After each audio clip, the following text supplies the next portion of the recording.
Last week I talked about some really heavy stuff, depression, suicidal thoughts. That was kind of a theme in social media last week, which I try to base stuff off of because this is the Human Experience podcast, and I know my human experience relates to other people's human experience, and social media is really just a beautiful way of us sharing our human experiences, if you know how to read between the lines, if you will.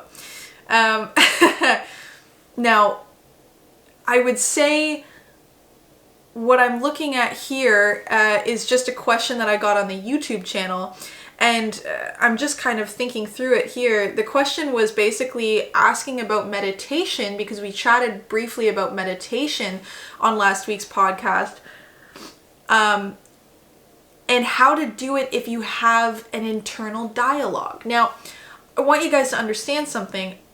I have an internal dialogue. I kind of assume everyone does. I forget sometimes that some people are like my lovely brother, who is a computer scientist and a genius and has had the same beautiful, wonderful relationship for 7-8 years and is just really lives a simple life and doesn't have as much of the overthinking internal dialogue going on that some people have. If you're like my brother, rock on. I'm jealous of you always. If you do have an internal dialogue, that's a beautiful thing as well. I have an internal dialogue. So specifically meditation for internal dialogues. What the fuck does that look like? How do I do it?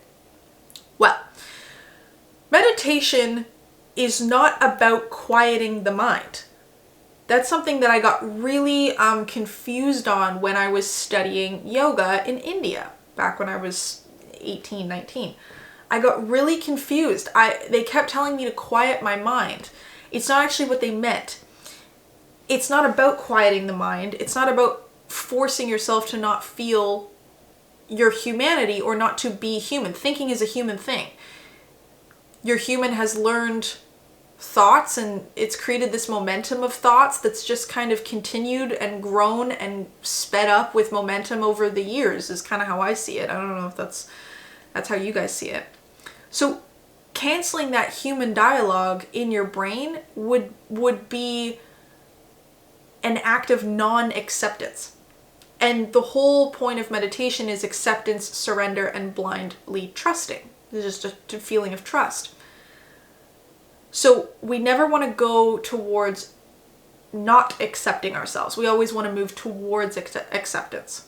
Of whatever we're feeling, of whatever we're thinking, we want to move towards acceptance. So when you're sitting there, and I say sitting there, you don't have to be sitting in meditation. You can be walking around, you can be swimming, you can be lying down, you can be whatever. Just a quiet practice of internalness, if you want to call it that. Let's go with that. And observing the dialogue without getting attached. And that's the tricky part. That's what's going to take you a lot of practice, because what you're going to want to do is get attached to each one of the thoughts. You're going to want to be like, no, don't think that, or, oh yeah, I should think about that more, or, oh, I should write that down, and And that makes your humanness, that pretends as though it's not an illusion, which it is. All of those thoughts are based on illusion, the illusion of the human experience. And it's very real to our human. And yeah, you probably should write that down so that you can remember it. But when we're in meditation, when we're in a state of meditation, when we're practicing meditation, we are almost practicing a state of nirvana or heaven or whatever the fuck you want to call it, this place of complete bliss. It's almost hovering above humanity. And so that's what you want to do. For that moment, for those moments that you're in that meditation, you let that dialogue run wild. You are not the dialogue. You do not need to write it down, because you are not the human that needs to write it down for that moment. You're stepping out of your humanity for a second and observing it. When we tell ourselves not to be that, to not have the dialogue or try to quiet it or control it or get mad about it or whatever, we're in it. We're mixed up in it. There's a mixing of human and soul. In meditation, the goal is to observe the thoughts as like a movie until we can kind of feel something more than our thoughts, something more than our humanity, something more than than the illusion of the human experience. It's kind of out there. It's kind of far out, that whole concept. But my favorite way of thinking about it is just watching your thoughts like a movie, because then what you can do as you progress in meditation is life becomes the meditative practice. You're always meditating. And you'll flash in and out of being in a state of bliss with your soul, out not remembering that you're not a human at all, and totally mixed into the human experience. You go in and out. Because you never want to be totally, living in a cave somewhere meditating for the rest of your life. And you don't want to forget your soul and completely get mixed up in your human experience too much. You want to be both. You want to flash in and out of both. And so meditation is a practice for living a blissful life, for living an awakened life. It's like a focus group almost, like it's a focused practice of it, that then when you hit life, when you're, on the bus with hundreds of people and life is flying at you, can you still be in that state of bliss? Can you remember that you are not the human that's on the bus? You're watching it like a movie. And so that's what meditation is. And so it almost makes it a little bit more interesting when you have an internal dialogue, because you can listen to your human and what they're thinking. It helps if you understand that humanity is an illusion. It's an illusion that we should allow ourselves to get lost in, to have a good time with, but it's not real. And so the dialogue can float past, and you can watch it, and you can kind of listen to your dialogue as if you're listening to a podcast, just without attachment. Just exciting. When I listen to my own podcast, I'm attached. I'm attached to every word because it's my human experience, right? And when you guys listen to it, it's not that same attachment. You can just listen to it and take it in as it comes. You're not worried about what comes next or what I said or blah, blah, blah, blah, blah. You're just listening. And that's the same way that you can listen to your thoughts while you're in meditation. It's just like a podcast. See what comes. No judgment. You think something totally, taboo or something totally horrible. Oh my God, okay. How funny. How interesting that that's what your human thinks. Do you feel it's truth in your soul? No? Well, that's awesome. That's one step in the direction of no longer trusting your human experience to be reality. It is real while you're living it, but it's not real because it's temporary. And I think it all comes back to temporary. If you're struggling to master that feeling of humanity is an illusion, it comes back to that idea of this is temporary, right? And I think we can all kind of understand that life is temporary. And so what is it? Well, I don't know. We can talk about that forever. But in meditation, rather, you can feel what you are before you become a human. You can feel what you will be after your human experience ends.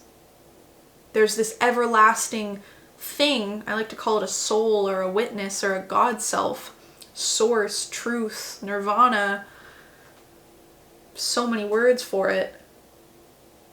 It's actually not as complicated as we make it seem. It's really just a matter of allowing yourself to watch your own human experience from the sidelines. So meditation with a human inner dialogue is fantastic. It's perfect. It's exactly how you're going to find your soul, your state of peace. And the more you practice that, the more you sit down and you watch and you listen to your human and you think, well, that's not true, or that doesn't feel true, or that's not real, or that's an illusion. The more you start to give up your trust and attachment to your own humanity, the more you can, first of all, find peace, but second of all, start to really enjoy your humanity. crazy shit can go on in a movie and we will enjoy every minute of it. The sadness, the anger, the love, the excitement, the heartbreak, we enjoy every minute of it because it's a movie. It's temporary, it's beautiful, it's a work of art. And that's how we want to enjoy life. Non-attached. Right? We can get wrapped up in it for a minute, but we remember that that's temporary, and eventually we wake up. And then we go again. We get wrapped up in it again, and then we remember. So when you're sitting there in meditation with your dialogue going, you're probably going to get wrapped up in it. You're going to forget that you don't need to be attached, that you are not your thoughts. You're gonna think that you're your thoughts for a moment, and you're gonna need to write it down or whatever, but continue sitting there, and you're gonna wake up. You're gonna remember, oh wait, I am not that. And then you'll sit there for a little bit, remembering who you truly are, not your humanity. And then you'll get wrapped up in it again, and you'll flash in and out and continue sitting there through that. And don't get mad at yourself for getting wrapped up. Who cares? Who did you hurt? No one. Just continue to wake up. If you want, and I think I'm going to end it here, a really great book that I